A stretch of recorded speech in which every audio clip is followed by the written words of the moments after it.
Hi സുഹൃത്തുക്കളെ, ഇന്നൊരു പപ്പായ പഴുത്തിട്ടുണ്ട്. അതൊന്ന് പറിച്ച് കഴിച്ചു നോക്കാം നമുക്ക്.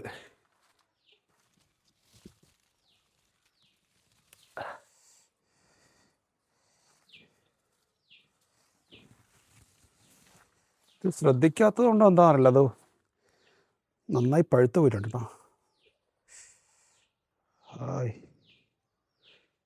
എങ്ങനെയുണ്ട്? കുറേ എണ്ണം ഉണ്ടോ കേട്ടോ. ഇങ്ങനെ ഇടയ്ക്കിടയ്ക്ക് ഇങ്ങനെ പപ്പായയും പല സാധനങ്ങളും ഇങ്ങനെ കിട്ടിക്കൊണ്ടേയിരിക്കും.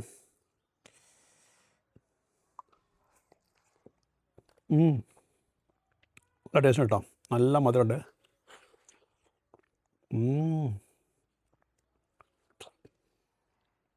ഇവരും തന്നെ തട്ടി കളിക്കുന്നത് ഇടയ്ക്കിടയ്ക്ക്. സൂപ്പർ. ഇടയ്ക്കിടയ്ക്ക് ഇങ്ങനെ സമയം കിട്ടുമ്പോൾ ഇങ്ങനെയൊക്കെ വെച്ച് പിടിപ്പിക്കുക, ഇങ്ങനെ ഓരോന്നിങ്ങനെ പറിച്ചിങ്ങനെ കഴിക്കുക ലൈവായിട്ട്. ഇതിൽ കിട്ടുന്നൊരു സന്തോഷം ഭയങ്കര പറഞ്ഞറിയിക്കാൻ പറ്റുന്നതാണ്. അപ്പം പറഞ്ഞ പോലെ ബായ്.